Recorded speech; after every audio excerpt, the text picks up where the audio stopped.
What's up, everybody? Welcome back to the In the Dome podcast.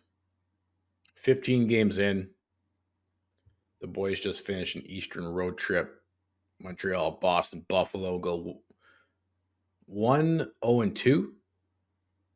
Pick up a possible 4 or 6 points. I guess that's pretty good, really. Yeah, it's good. It's just the way the games ended in overtime in the shootout kind of leave a sour taste in your mouth when you don't see Matthew Coronado in the shootout. And hardly in overtime. We'll get to the Buffalo game here shortly. Last week, we were really talking about Huska overdoing it with all the line juggling, let the boys play. He's still having at it. He's still using that fourth line as a demotion tactic. Pospisil was benched again today. I mean, he took that weird penalty, which led to the Thompson goal. But outside of that, it's like you're sitting there like, well, what really warrants a benching at this point? You're like, traditionally, we talk about this. Your fourth line's your energy line.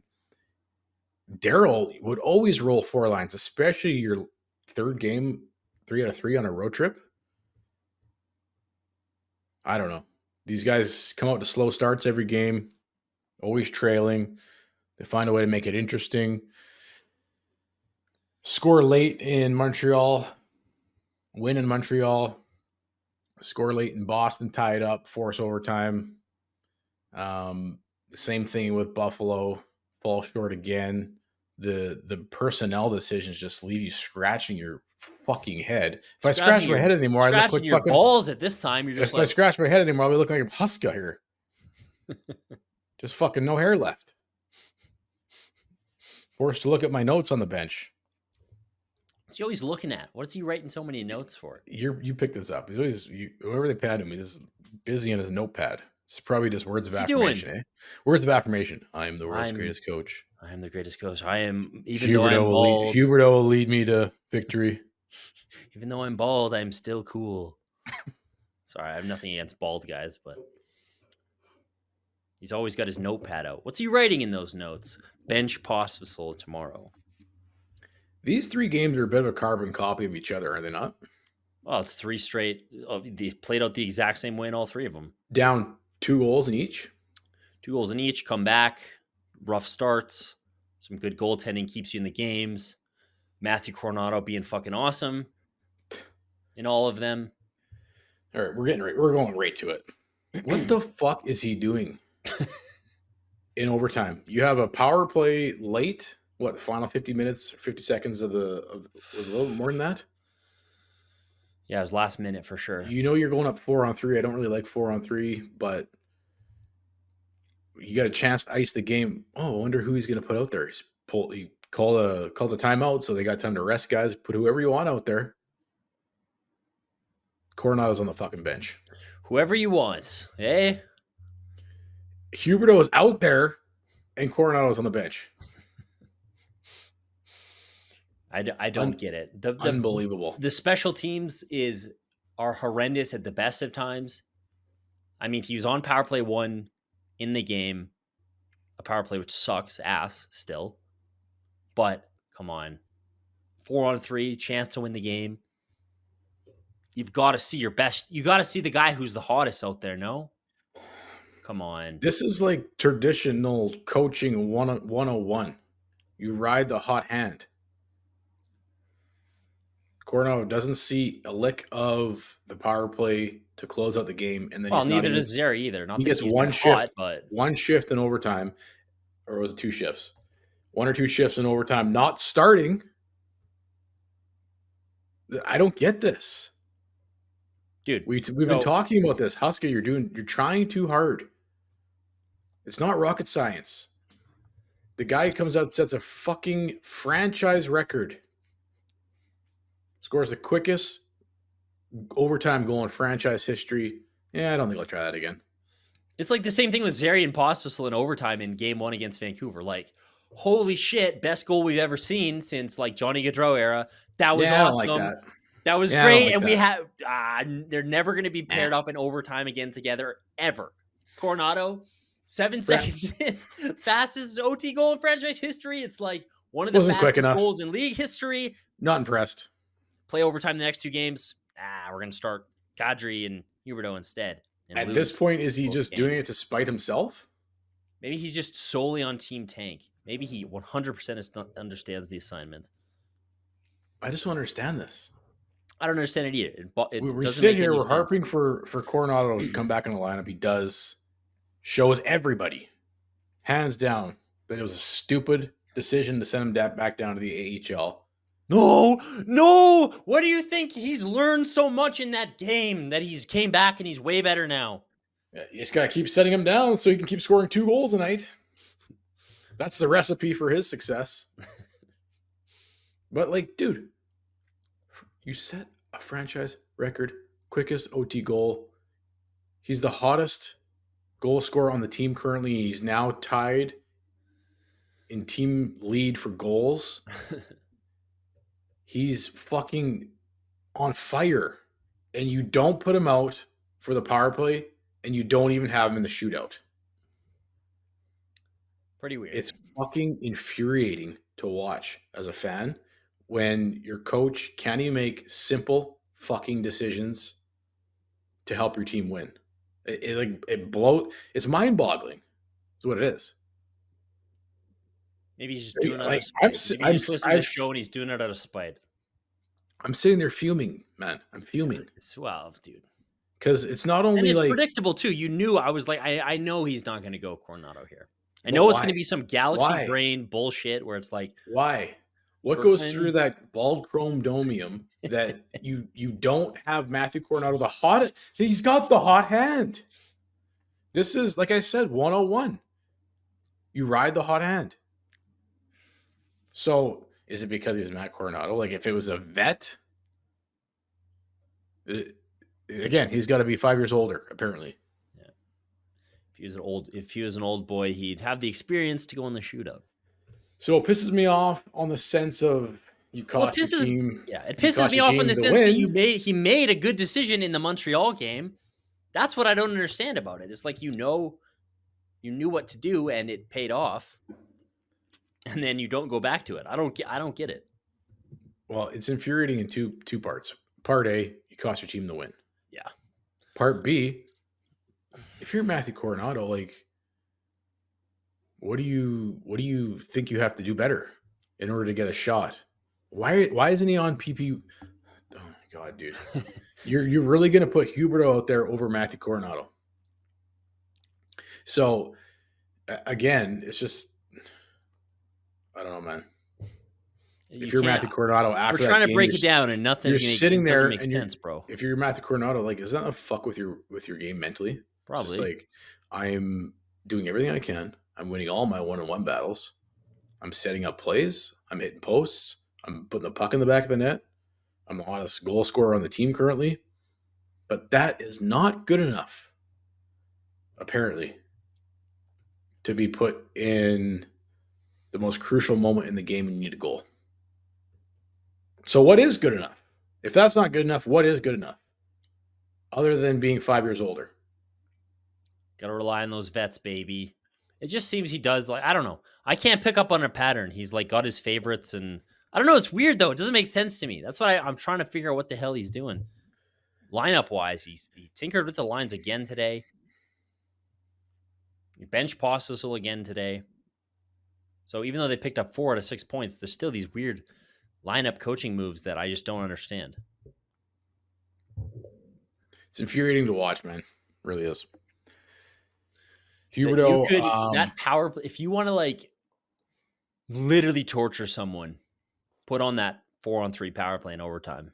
Just be like, watch this for 24 hours straight. You'll be insane by the end of it. Just watch Huberdeau. I don't mean to shit on him as hard as I do, but and I know he's putting up some points. Is he? I mean, why don't you go? You got the last 10 games or so with all this forward group. Well, I think like kind of what we're going to talk about today is like, where are they right now? They've been shitty, even though again, like they pick up, kind of feels better than maybe it is because they picked up 4 or 6. I mean, those are good games. Those are exciting games. I like watching those games. But they haven't been very good in their last 10. And it's weird because they've been getting excellent goaltending. I think they're currently second in combined save percentage at 5-on-5 in the league. Wolf and Vladar. Oh, wow. Finally, Detroit, I think. That's what it was this morning, anyways. They're getting great goaltending, but the rest of their game is kind of falling off a cliff, and they can't score. Last 10 games, and I mean, 5-on-5 has even been a different story. So you're saying like, oh, Huberdeau might be getting some points, but like 5-on-5, your 5-on-5 point leader still through the last 10 games is still Justin Kirkland. And he's tied with Kevin Ball. Those are your two top 5-on-5 scoring players in the last 10 games. That's your storyline through 15. That's your storyline in the last 10 games. What's Kirkland, the record? Ball, Coleman, Anderson all have 4, and Weegar all have 4 points, but this is just 5-on-5. Huberdeau's only got 3. Even Zari's only got 3. Kadri's got 3. And then overall, even at all strengths, because that's the thing, like the power play has been fucking horrendous. So bad. Last 10 games. When are they going to try it without Huberdeau on PP1? Never. My question. Never going to try it. No, Oh, it's so funny. At this point, it doesn't seem like ever, to be honest. Just maybe they'll try it in 4 years.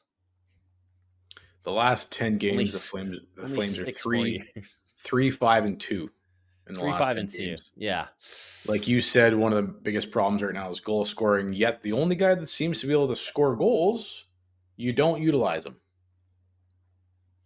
It's infuriating to watch as a fan. And then, like I said, you're year one of a rebuild. The guy's playing unbelievable. Keep putting him in those key situations.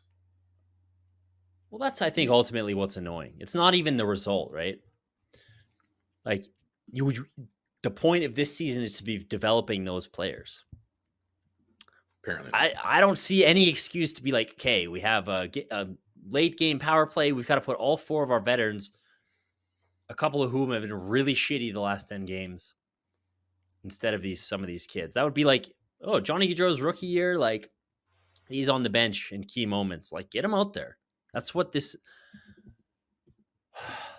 whole year is supposed to be about, isn't it? Am I wrong on that? No, Stanley Cup or bust. So is how we're acting. Is Don Maloney calling the shots again? What's going on here? Like you said, more tinkering coming into the Buffalo game tonight. At least he keeps the Coronado Backlund's Coleman line, which has been your best line. Yeah, they've been great. On the road trip. You had stats for this line? Well, I had stats individually for the players because they've just, I think, been the 3 most consistent players. And I think Coronado, obviously, like if you're looking at who's getting scoring chances, it's really those 3 guys over the last 10 games. Because that's what we're kind of looking at here, because it's like tale of 2 seasons so far between the first 5 and the last 10. Backlund leads the team in the last 10 games with 12 high danger chances. Coleman's 4th. Coronado's 6th, and he's played 3 fewer games. So those 3 guys have really been driving any of the offense that the Flames have been having.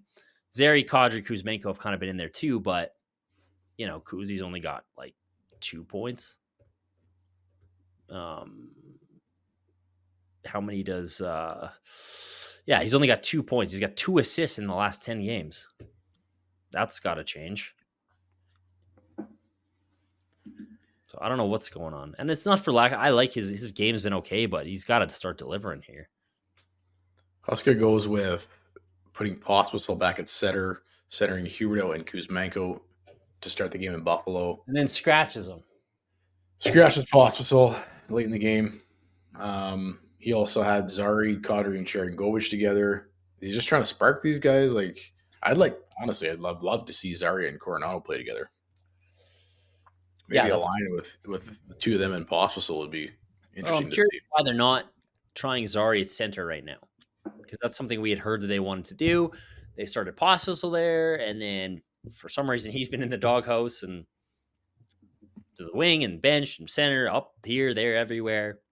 They've tried Igor at center. I think he's much better as a winger. But they haven't tried Zary at center yet, which I think if you're looking for a spark, if you're looking to get some guys going, I think that's a card you haven't played yet. And when you get guys going, don't fuck it up. Utilize them. Well, that's the other thing too. Is like now we're talking about like, well, he's looking for a spark to get these guys going. Well, Huberto and obviously Mantha's hurt now, but Huberto, Postel, and Mantha played like 3 or 4 excellent games together early in the season, and then that was crumpled up, thrown in the garbage can.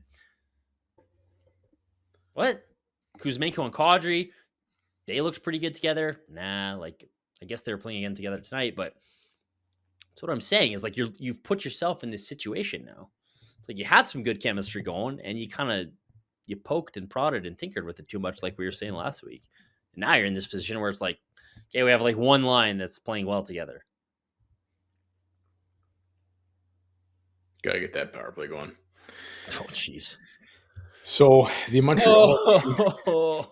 Montreal game, this was neat to see because Wolf was lights out in the first period. He played well the whole game, but he was fucking standing on his head in the first period.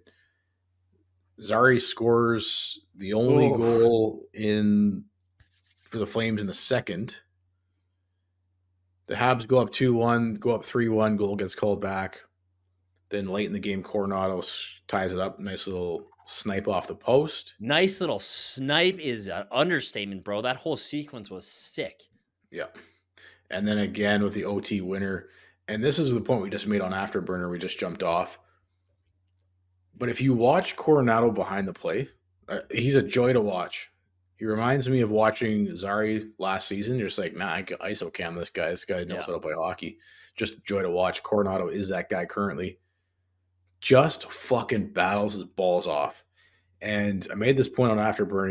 If you watch ISO cam Coronado behind the play in the corners, when he's battling one-on-one with guys, and then you compare that to ISO camming with Huberto doing the same thing, Huberto's just soft as shit. He's he's way bigger than Coronado. He should be way stronger than Coronado. He should be winning way more battles than Coronado. Yet he doesn't. Coronado, like that, he battles with the Habs captain, Suzuki, right off the face-off. Just plows right through him. The guy's stick goes flying. Coronado wins the loose puck, brings up to the ice. Like this is, it's such a hard skill to find with guys that just know how to score. But if you look at his goals of late, both goals in the Montreal game and tonight against Buffalo, he starts off wide, but he doesn't like that angle. So he creeps in. You have to respect the potential pass, but already as he's creeping into the center of the ice, he's now protecting the puck.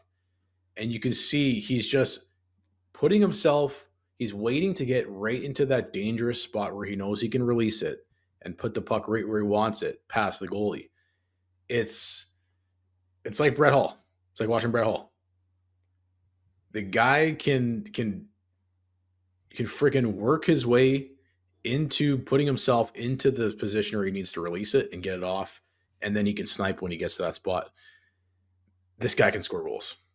Well, I think you're seeing why the nickname was the Bison, right? That's why, driving hard in the offensive zone, being an absolute fucking buzzsaw. He's a workhorse in there. Look at him in the corners. This is like watching Sam Bennett go to work. That's why I don't understand this. Like, oh, his skating is great. The guy's got a motor on his ass, as far as I'm concerned. He's your best player right now. Yeah, he is. He's been the best player. I would make the argument. You know, I've been making this argument for a while. We've been talking about this. I say he's probably one of your best players before he got sent down. And now for sure he's the guy making a difference on a 99 basis. So where the fuck is he on the 4-on-3 power play, man? Where the fuck? He's a in the shootout goal scorer. Where is he in the shootout? Yeah, it boggles the mind why he's not cool, there. Man. I hope Conroy at least says something to Huska. Like, this is unacceptable, dude. It really is. Yeah, this can't be. And like you said, I don't care about the wins. Yeah. Even though when you're watching the game and you're invested, like, I literally can't not cheer. But man, why are we not, like you always say this? You're in year one of a fucking rebuild. It's development time for these guys. Why aren't they in these situations? What, especially when they're your best player and the hottest goal scorer on the team? It makes no fucking sense, dude. Yeah. And other teams don't have a problem with this. I don't know why the Flames are like, it's like you just saw the Dude, Montreal game's a Stanley perfect Cup example. contending teams don't have a problem with this. You just saw Montreal, who are you like? You won that game because, and it's great. It's good. I'm not saying this like. I'm saying should be Zary was great. Zary scored the tying goal or the first goal. Wolf was unbelievable. Coronado ties and wins the game for you, and those guys are all Unreal. you need those kind of games more this year, Isn't this where it's them driving, exactly? Isn't the comebacks and them driving the results. This is what this year is all about. You just need to give you need to give The them the chance Montreal to do game. that. The Montreal game, in a nutshell, is what this year is all about. Yeah. This is how we should be approaching the game on a nightly basis, how we should be making lineup decisions, roster decisions, and then in-game decisions. Yeah. But do it. If you're listening and you're watching, watch ISOCAM Coronado, see how he works. Watch, it's all the one-on-one battles. Yeah. Great board work. And if he doesn't win them, he is at least separating the guy for a chance for a support guy to come in and pick up the loose puck. Yeah. He's working his balls off. Huberdeau is the opposite. I'm not just saying that to be a dick or to joke around. Like, seriously, it's insane the difference in tenacity of play to give a fuck pace, driving play, speed. Yeah. I would love to see Huberdeau work that hard. He did that one game against the Rangers after his agent tweeted, and like, dude, if you would have battled like that, that's funny. Would he not be able to drive way more play? Wasn't it funny? Like, I remember when he's just he's a coaster. When we got him, he's Johnny Gaudreau, but strong and big. Okay, no, not even close. He's got the skill, but he's just strong and big. We're going to be so much better in the playoffs. Yeah, he's soft as baby shit, bro. He doesn't have the skill either. Yeah, he got space jammed. But it was cool after that Habs game because whenever the Flames win, I usually pull Twitter and ask who the player of the game was, and there was only three. Yeah, there's only three players up for debate: Wolf, Coronado, and Zary. Nice. That's what you love to see. Well, that's what we saw last year. Was Zary and Possible come in, and that's what made the season watchable. Oh no, Possible he's in the shit house, bro. Like this could ruin a guy. What he's going through right now. I think if you're the coach and your management, what are you doing? You're going, we're going to coach it out of him. Why don't you coach something else into him? Yeah, I did not like that quote. I think we talked about it at length last week, but I don't like this manner of handling a player. And you pray to God that there is actually communication, right? And we don't know because, we've seen the opposite before in this organization. You hope that, Pospisil's sitting on the bench. You hope that he knows why, even though the reason's probably total horseshit. You hope that he knows why. You hope that the coaching staff, the management team, still is expressing to him that we need you at your best to be a good team. You hope it's for the best of the player. Usually it isn't. Usually this punishment bullshit doesn't work in the National Hockey League, but you at the very least hope that there is a conversation there and the Flames are communicating with the guy, because I don't think it makes any fucking sense why a 24-year-old who was one of your best players last year is sitting on the bench night after night because of what? He took some penalties. Fuck that. Give me a break. Well, look at what his game's made up of. Straight lines, working your balls off. And how do you get a guy like that back to where he was last season? Just fucking, like you said in the last one, give him a defined role and leave him there. He'll figure it out. These guys will always figure it out. I don't know, man. This could ruin him for sure. Yeah, you're just jerking him around, and it would really suck to see a player who was kind of found money. Now he becomes a casualty of overcoaching. Because why? Because you want to Because why? Why? That's my It's the question. same reason of Because why. why? Why isn't Coronado in the shootout? Why? Like, is For it what some fucking bullshit about reason? like, oh, like we gotta the vets, we gotta make the play? Like, what is it? I don't get it. I don't get it. I'm getting fucking tired of it, man. Is what I am. Makes no sense. And as a fan, it's really, It's like really you're saying, fucking really pissing me off. really annoying. It's like I don't want to watch the shootout when there's rookies and a lot of young kids and be like, oh sweet Kuzmenga, or oh sweet Kirkland, you know? Well, the thing is like, okay, so then it must be because you got to earn it, right? Sure. But he's earned it.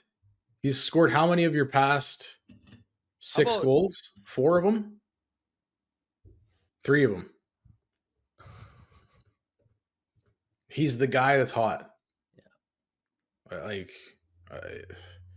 I can't believe we're even talking just about this, figure it man. out? I can't either. It's insane to me, especially after what we saw last year, which was the only reason to watch was to watch these kids play. Fast forward to the Boston game. I had a school function I had to go to. I didn't catch all of the game, and then my recording. The one fucking time I don't set it to record an extra hour later, I don't get to see the overtime, so I missed that. I know you were frustrated with the personnel decisions. Again, I mean, we just did the afterburner. People are saying on the chat, Coronado, franchise record. You're in the exact same spot 2 nights later, and you don't do the same thing. You don't start with Backlund and Coronado again. I was flabbergasted. Baseball bat me to my head, please. I can't, like, I'm fucking infuriating these coaches, man. Yeah. Fuck. And it's not even like from a fan's perspective. I think why I get so worked up about this is like, man, I used to play hockey, and when coaches made bonehead decisions like this, like, fans a lot of times assume that it doesn't have an effect on the players. That's fucking bullshit. These guys want to be in those spots. Coronado wants to be on the ice on the power play late in the Buffalo game. He wants to be the guy in the shootout. So when you're not, you sit there and you ask yourself, well, why? Why didn't the coach put me in that position? And then when you're also the hottest fucking team player on the team currently, then you really fucking start to wonder why.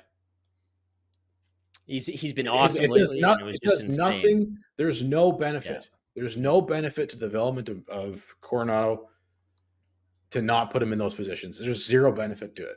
And Yeah. then it also costs you the game on top of it. It's just bone fucking headed coaching is what it is.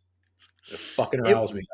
it was insane because like the contrast between Coronado's out there, scores in 7 seconds, holy shit, to the next overtime game where it's like, wait, Kadri's okay, like he wants to start with Kadri. I think all fans are like, what? What? Okay, like what the like Okay. fuck. Okay, Coronado got one shift in overtime, almost scored. Meanwhile, Huberdeau's out there giving the puck away, looking like an idiot. Kadri's trying to dangle through the entire team every time he's playing in overtime. And you're just sitting there going, why? Has Huberdeau generated anything in a 3-on-3 setting in the last fucking 3 seasons? Once? One thing? Yet he's still the go-to guy. He's the guy that can never get benched. He's the guy that can never not see ice. Remember when we got him and we were so excited and we were looking at the numbers? It was like, this guy's one of the best 3-on-3 players the league's seen. He had like all these insane 3-on-3 numbers. Yeah. Yeah, it So was much for funny that, because eh? the other day I tweeted, I'm like, keep him the fuck off the ice in overtime, please. Oh, totally. Well, everyone gave me shit for this because I was watching the Boston game. Obviously, come back, you're stoked, you're pumped up. It's like awesome, right? And I mean, I go back and forth between like wanting them to lose, wanting them to win. I'm a fan. I want to see them win. Concerned about that draft pick, whatever, my feelings aside. But even though Kadri scores that goal in to tie the game, he has not been good in overtime this year. And my point was like Huberdeau and Kadri have been a disaster in overtime this year so far. Just look at the numbers. Like Kadri's been numbers are bad, decision making is bad. He's trying to like remember the Seattle game. He did it again in Boston. He's lucky they scored eventually, but they didn't score on that giveaway in Boston. Just he hasn't been good. I was like, I don't want to see Kadri and Huberdeau in overtime. They keep fucking up and making mistakes. And everyone's like, you got to put them out. You know, you don't have to put them out there. How about you put your players who are performing well out there? How about that? How about that for a simplified coaching move? Instead of this weird veteran, like it's the vet. It bugs me that the guys who are playing well aren't getting rewarded. It's just as simple as that. Well, that's what causes actual problems in the locker room, to be honest. And we just talked about this on Afterburner. What is with the pairing of why is he have Huberdeau with Kadri? Like, Kadri is going to be making mistakes and turning pucks over in 3-on-3. It's just the style of his game. He's high risk, high reward. So why would you have slow, dumpy fucking Huberdeau? There's no way you can keep up back checking with the going back the other way. It's a recipe for disaster, dude. Yeah, I don't know what the thinking So is. if you're hell bent on putting slow, dumpy Huberdeau out there, 10.5 mil guy, can't fucking win a puck battle of his life dependent on it. Maybe not can't, but won't. Should, Then put but him out there with short. Backlund. Someone who has some defensive responsibility to his game. Put Kadri with another. I'm frustrated, man.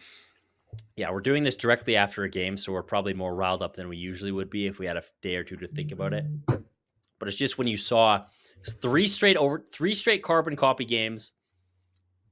The game you win is because of the hottest player on the team, who happens to be Coronado, and then you follow up the next two, like not going back to that is just weird. And then again, it's mixed messaging. Odd. It's mixed exactly, messaging. It's totally mixed messaging. Even to Pospisil, it's mixed messaging, which bugs me.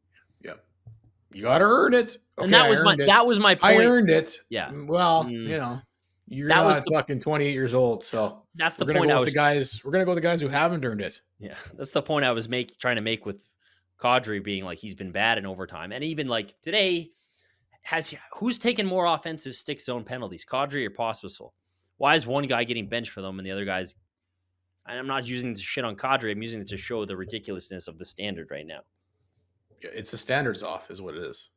And if you're going to harp on standard, then you sure as shit better stick to it. Because then now the players don't understand what you can and can't do or sure shouldn't do. It's fucking annoying.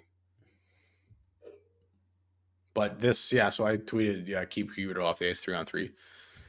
And then somebody was like, oh, yeah, remember when fucking, I think he was, because we were tweeting this when we first acquired him, that he was the best 3-on-3 play driver in the league when we got him.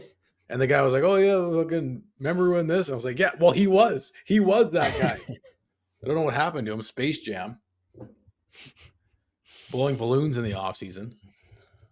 I think, by points, he was like maybe the most productive 3-on-3 player in the league or something. It was crazy. So he was working on speed in the offseason. Could you work on speed and strength this offseason, please? So you could win a fucking battle? Could you push a guy off a puck? Have you seen Huberdeau push a guy off a puck all season long? He's generally not even in those positions, is he? Oh, he's there. All right, Boston game. 2 quick goals. Barry gets his first, immediately fucking taken out of the lineup after he gets his first goal. Exactly. Husk's probably like, fuck, I wish we could end the game right now so I could just fucking take him off the roster. That's what seems to happen, eh? Score, benched. Score, scratched. Score, sent to the Coronado scored 2 goals. No, if you score 1 goal, you're score 1 goal, you're benched. 2 goals, it's to the minors. 2 goals down to the minors. You got to work on that shit. That's funny. Let's go through some Paul Hall numbers while we're got Barry on the topic of conversation, because we posted this yesterday. Shit, this isn't the right thing. Let me find this. Well, Rob from Flames Nation, he just put a kind of like an opinion or a little engagement thing, like who has been the biggest pleasant surprise this season amongst Flames players. I think a lot of people are saying Kevin Ball, which I agree with. Oh, fuck. I'm slowly falling in love with this guy, man. He's been very good, but I was just singing the praises of Braden Pahal, who's been fucking phenomenal, dude. Yep. Phenomenal. I know he's quiet and he plays third pairing minutes, but I think coming into the season, you were kind of like, yeah, he's probably maybe the odd guy out with Barry and Mirmanov and Hanley and the Brad Tree-Living brigade of 96,000 defensemen we have on this team for some reason. But he's been awesome. He's been physical. He's been reliable. He's been mean. He's just been really good. At 5-on-5, Braden Pahal, 55.89 expected goals for. He's third on the team, only behind Barry and Kuzmenko. I would not guess that Barry and Kuzmenko would be first and second in that category. These headphones. For Corsi 4 percentage, 53.30, fourth behind Barry, Sharkey, Kuzmenko again. Scoring chances for, 55.7, second only behind Barry, and second in hits only behind Pospisil. So metrics wise, this guy is getting it done. Like you said, he's feisty, he's mean. He's one of those guys who will never shy down from anything in front of the net. He's been a pleasure to watch. Him and Ball have both been a pleasure to watch. Yeah, and they're both 24. Ball's 24. I think Pahal is 25 now. Yeah, Pahal just turned 25 in August. But those are two guys you just added to your I don't know why my light keeps going out. Sorry, that's probably annoying. Those are two guys you've added to your team. Pahal you got for free off waivers. Ball is obviously part of the Markstrom trade, but man, what a great couple of pickups for Craig Conroy. Big time. Ball had that freaking 28-minute shift today. That was insane, dude. It was insane. Looking at these numbers, though, what interests me is Barry's in all of these categories. And dude, so Barry came off to kind of a slow start. Everyone was like, oh, fuck, can we be done with this guy, please? But if you're looking at the underlying, especially in the last 10 games, he gets his first goal against Boston. Like you said, now he's scratched. What are your thoughts on Barry so far through 15? I mean, he started off, like you said, really poor. You're kind of like, holy shit, like this is a disaster.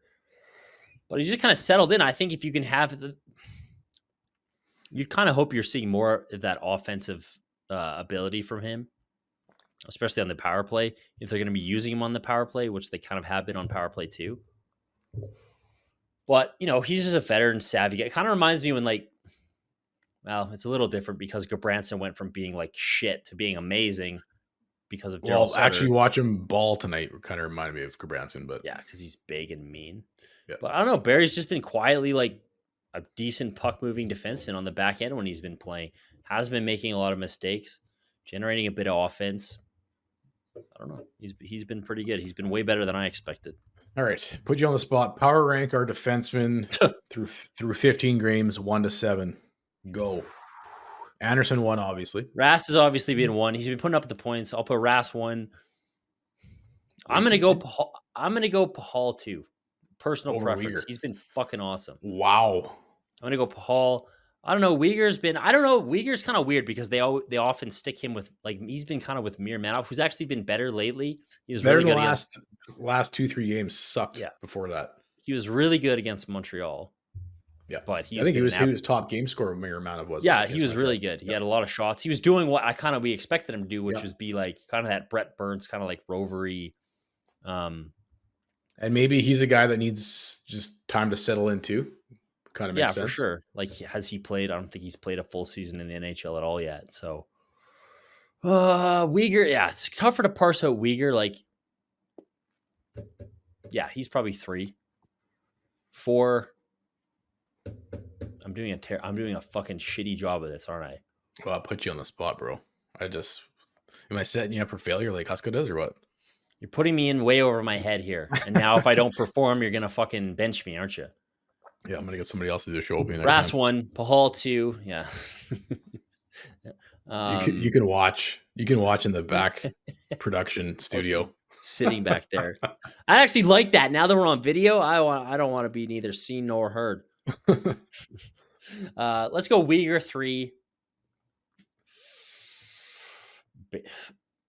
I guess by stats, Barry would be up there, wouldn't he?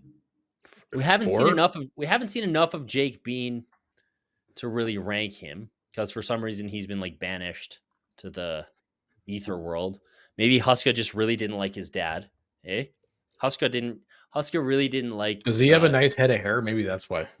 Yeah, he's just super jealous. Huska saw what's his name's rant.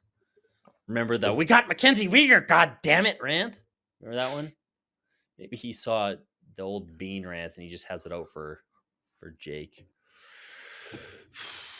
So you think I forgot about Ball though too. The thing is, Barry over Ball. The thing is, Ball and Anderson they've been good, but they are kind of getting crushed 5-on-5. their numbers might start to get exposed because the goaltending. I don't know if I mentioned this today or if I mentioned it on Afterburner that the Flames have the second best 5-on-5 save percentage this season. So they've been getting very good goaltending at 5-on-5. Anderson and Ball have kind of been getting hemmed in a lot in their own zone. None of their underlying numbers are particularly good together, but the results, they still have been able to outscore their opponents a lot, and we've liked both of their games. So it's hard for me to put aside my numbers bias and put Ball high up there when his numbers haven't been particularly great. I'll go Anderson, Pahal, Uyghur, Ball, Barry, Miromanov, Bean, Miromanov. I don't know. Do we leave Bean on a bit? Let's go Bean, Miromanov. Other than the last 2 games, Miromanov's been pretty rough, so we'll put him last, I guess.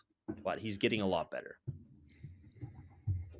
All right, Boston. 2 quick goals to start the game. Boston goes up 2-1. Boston goes up 3-1. Another goal for Igor. It's about time, Igor. Get going, buddy. Cotter ties it up late. Well, not late. 10 minutes left in the game. Complete the comeback. Well, don't complete the comeback. Start the comeback. Then overtime. Walk us through overtime because then it's overtime, baby. Then it's the Kadri Huberdeau show. Here we go. Oh, they fucked it up. And I mean, on the goal, I guess Anderson fucks up ultimately, but Kadri had blown the zone and Elias Lindholm causes the turnover, forces the turnover. Anderson turns it over. One shot from Marchand waxed at it. Yeah, kind of left old poor Woolfield to dry there. Not a great play by anybody on the ice. But you said that Coronado almost scored in overtime. Yeah, he did. He had one shift and he almost scored. He had it was a rush chance. It was back that set it up. That seems to be a good little pairing.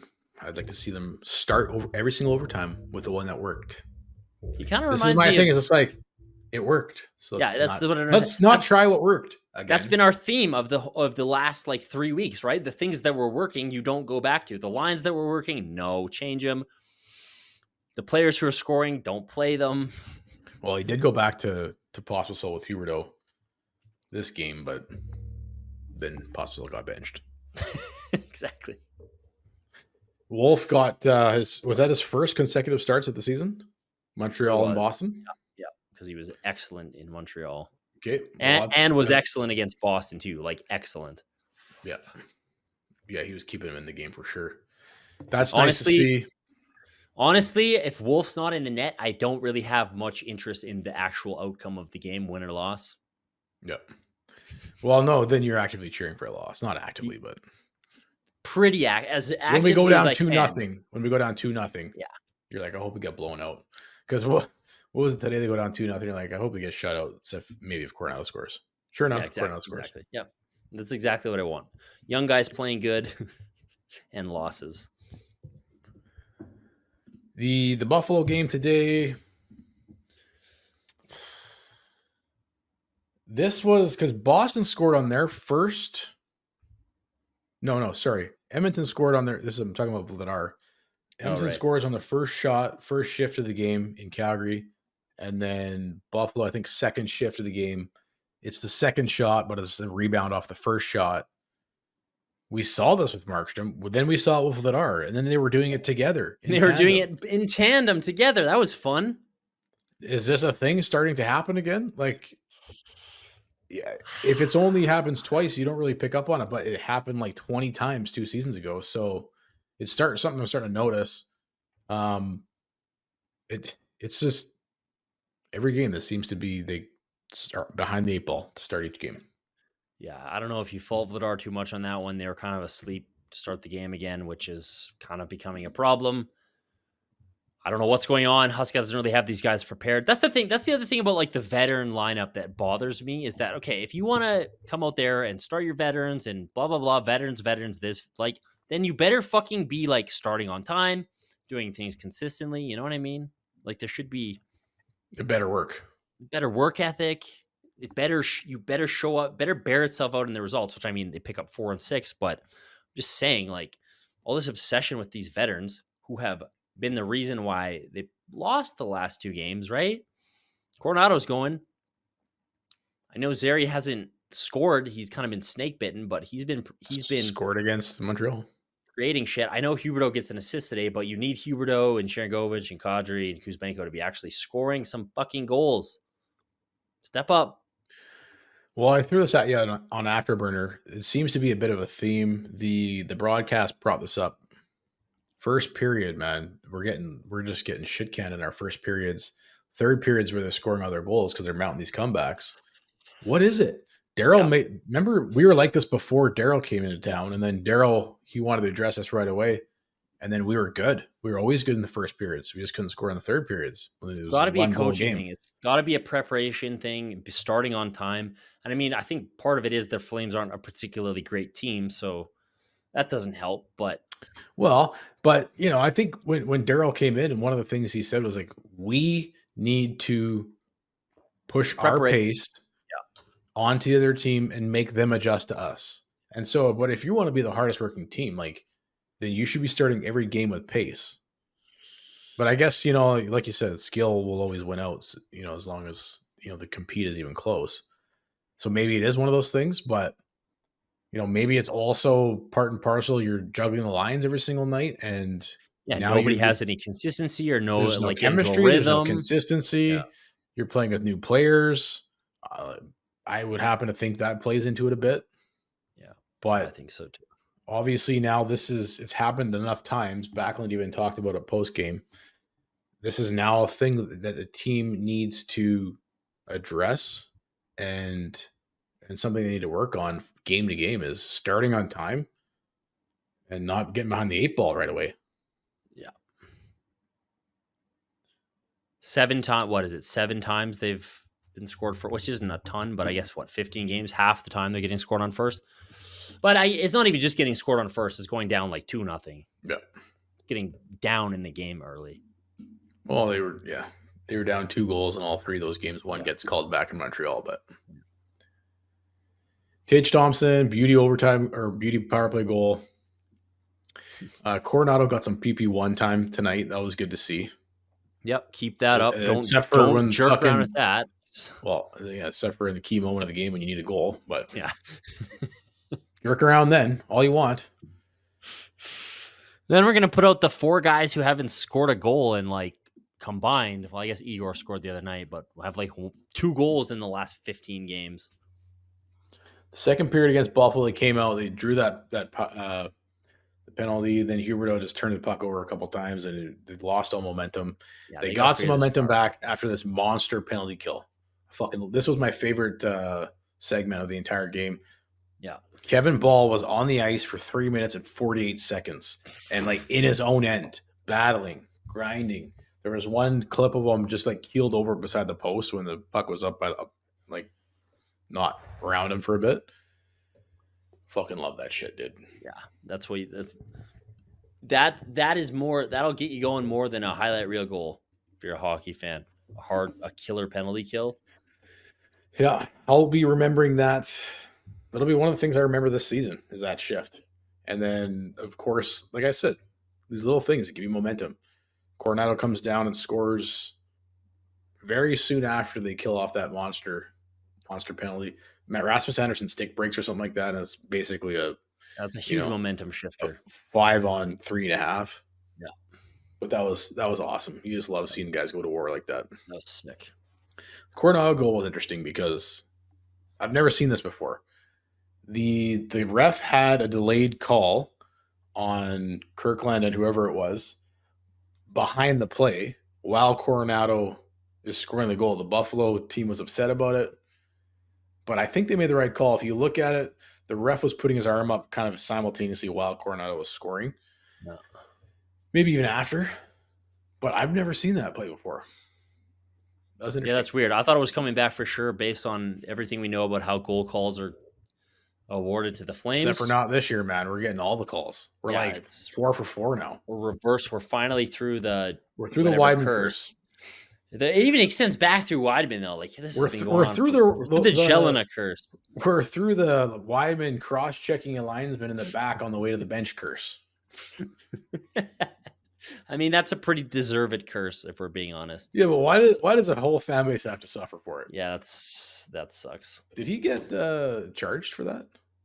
I don't think so. I don't know. There's a whole lawsuit. I don't really remember. Well, could you suffer your own fucking curse, please? I don't want to suffer. Right? Why do you have to put it on that fan base? Yeah, exactly. We don't want to suffer your curse. But that was a sick goal. Like that's the thing with Coronado is he's such a pure goal scorer, right?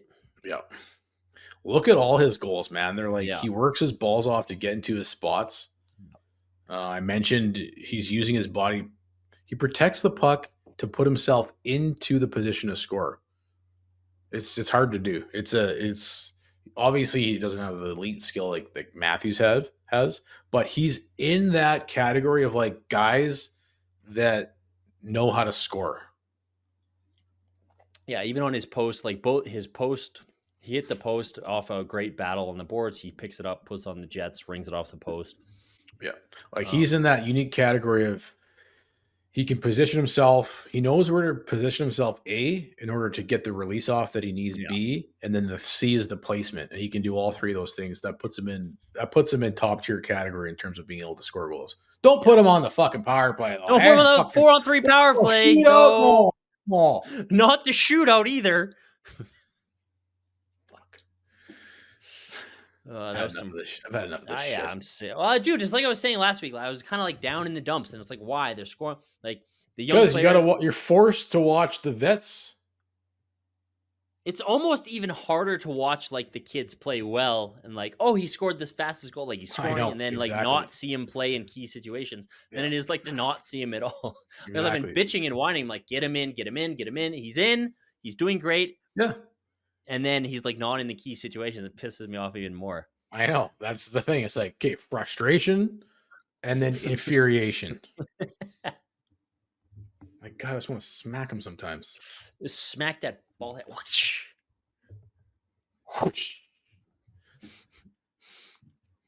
I think we covered most of the Buffalo outcome. What else do you want to talk about here?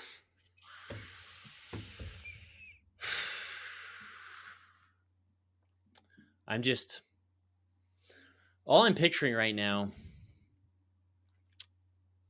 is giving 11th overall away to Montreal. Yeah. And sorry, what? You in your underwear and then Husk in his underwear and then giving 11th overall away to Montreal. I asked you this on Afterburner. We're 15 games in. Let's pull up the standings here. So Flames are 7-5-3 through 15, but we're 3-5-2 in our last 10. We're trending in the opposite direction. Well, the Oilers lost to the Knights in typical Oilers fashion the other night. Noah Hannafin came through for us. Beautiful. Noah Hannafin scores a late goal to tie it and a very late goal to win it. It'd be nice to see him do that for us once in a while, but to take the loser point away from the Oilers. So the Oilers are still behind us in the standings. It's the funny thing. But so we're still in the first wild card position. Ugh. I don't know, man. I feel like kill me. If you're looking at the schedule coming up here, we're going to start losing more games. Well, dude, like that's what I was saying. Kind of a tale of two. Like started out really well, and it wasn't just like we fluked out. They're actually playing some decent hockey, but over the last 10 games, goals for only Anaheim and Boston have scored fewer goals than the Flames. Goals allowed, even though the goaltending has been really good on most nights, only the Ducks and the Canadiens have allowed more goals in the last 10 games. So we're in the bottom three in both categories. Things are kind of coming down. Scoring chances against, 5th worst in the last 10 games. Only 4 teams above us. Only 4 teams have allowed more scoring chances in all situations. Scoring chances for Flames have been a little more dangerous, kind of middle of the pack, maybe because they added Matthew Coronado to the mix. Cole, like, But what did you say without Coronado in the lineup? oh We yeah, scored. how many goals did you have in the last few games? Like none. He's tied for the team lead in goals for crying out loud. Played half the games. So things are really starting to come crashing down to probably where most people anticipated the Flames would be this year, which is kind of in the bottom 12, bottom 10.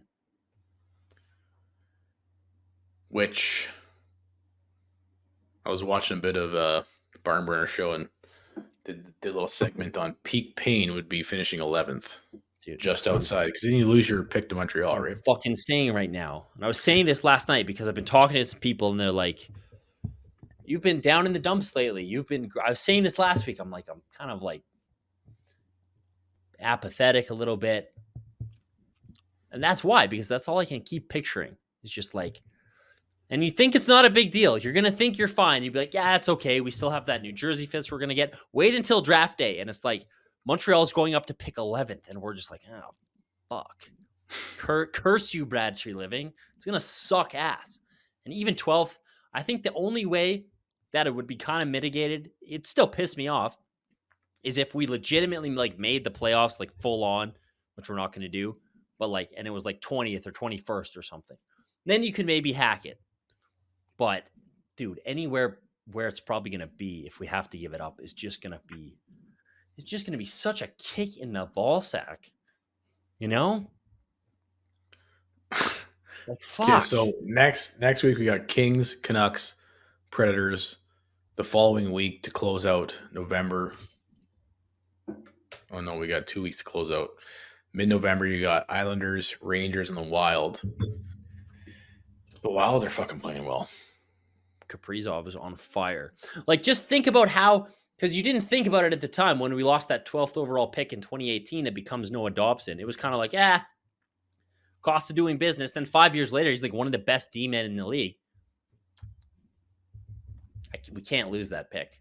Conroy's got to put his... We can't lose that pick. You know what? I've changed my mind. As frustrated I am with Huska, I understand it because maybe he's just playing 5D tank chess. Maybe he knows, okay, Huberdeau overtime power play because Coronado will score. So you're up, John. Captain Tank. What happens in the next 2 weeks? You got 6 games. It's just we're such a weird place as a fan. It is weird because, like we said, they're not embracing the rebuild. No, this coaching staff and the management, they are definitely not embracing the rebuild. You can see it on their nightly decisions. You can see it on Huska's over management. You can see it on his desperation moves on a nightly basis. They want to win every single game. And so you're in a weird place as a fan because you're being told one thing, but the actions say another. And when you're watching the games, me personally speaking, I can't help to cheer for the team that I'm watching. Even though standings wise, I want to cheer for a bottom 10 result. So right now you come off of that hot start. It nets you some points early on. You're currently in the first spot of a wild card position, but you're only 3 points up on St. Louis. You're only 4 points up on Edmonton. Edmonton's for sure going to catch you at some point. Somehow you're 4 points up on Seattle. Somehow you're 5 points up on Colorado. It's so early in the season. We're not even a quarter of the way into the season yet. Even halfway through the season, there's so much hockey to play left. Even the final 20 games, there's so much hockey. The point is there's an incredible amount of hockey to play left. We're just trying to figure out and project, like, what I think is based on this roster.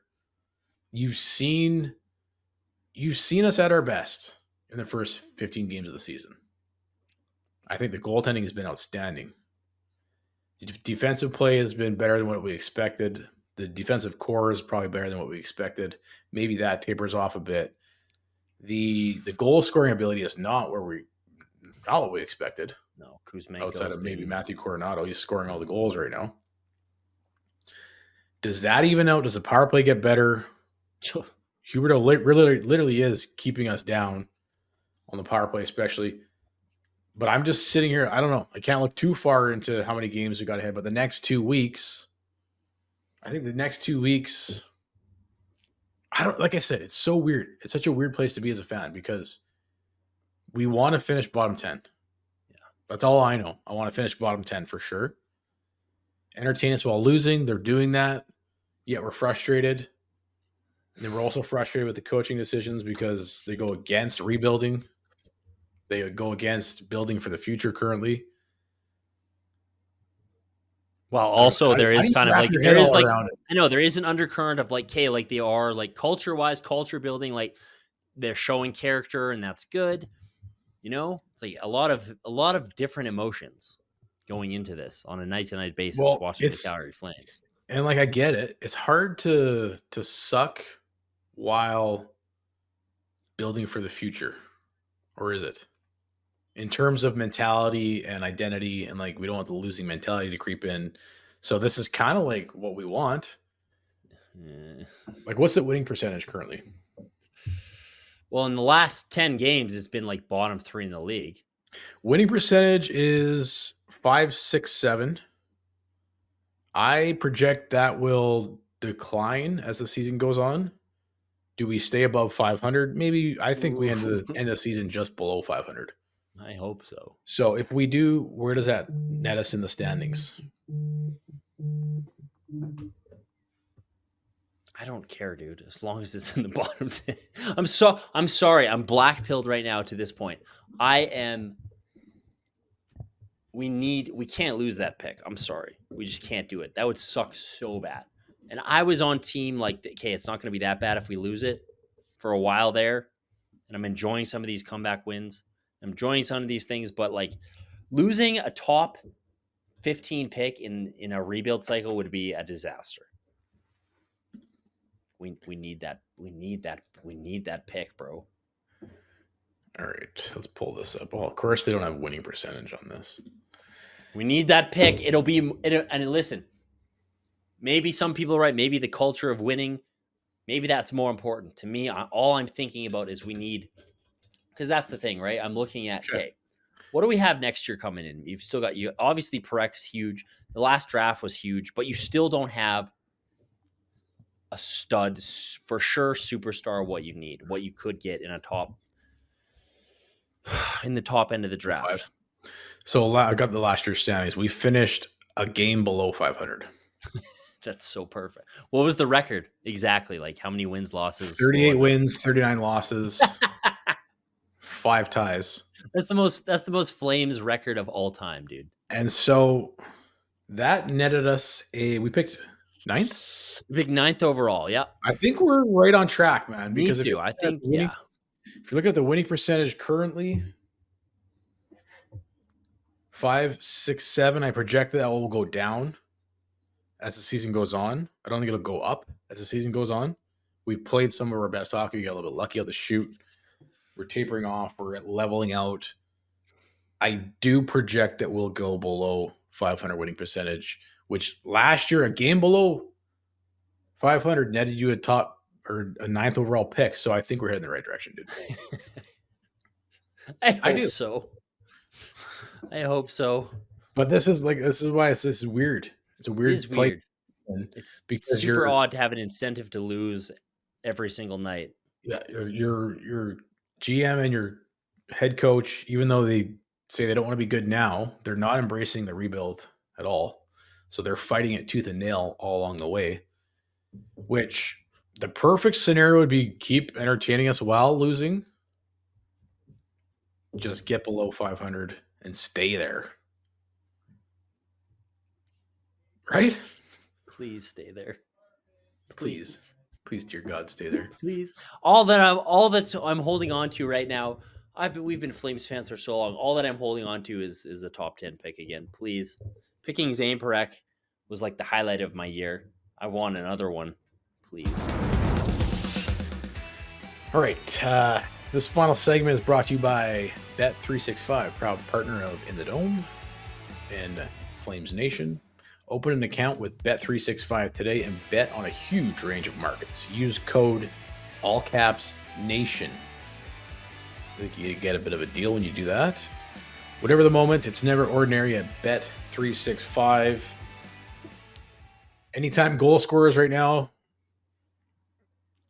Just pick Matthew Coronado. Coronado, Just pick Coronado. Except if Coronado, it's in the Sharon overtime on a Govich, power play.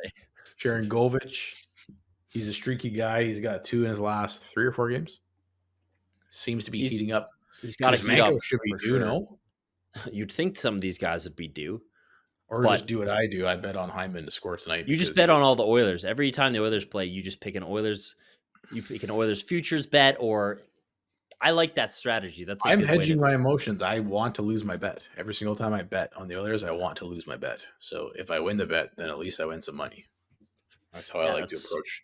That's how I like to approach betting on Bet365. Nice. It's a good strategy. All right, man. Any closing thoughts? Nope. Other than this season's kind of being an emotional roller coaster. Last year was kind of like, yeah, we're probably gonna finish bottom 10. Like, that's cool. It's just this draft pick it weighs on me heavily, man. It weighs on me heavily. It keeps me up at night. I wake up in a sweat thinking, we're gonna lose that pick. It's a big problem. I just want to see the kids play, man. Just play the damn kids.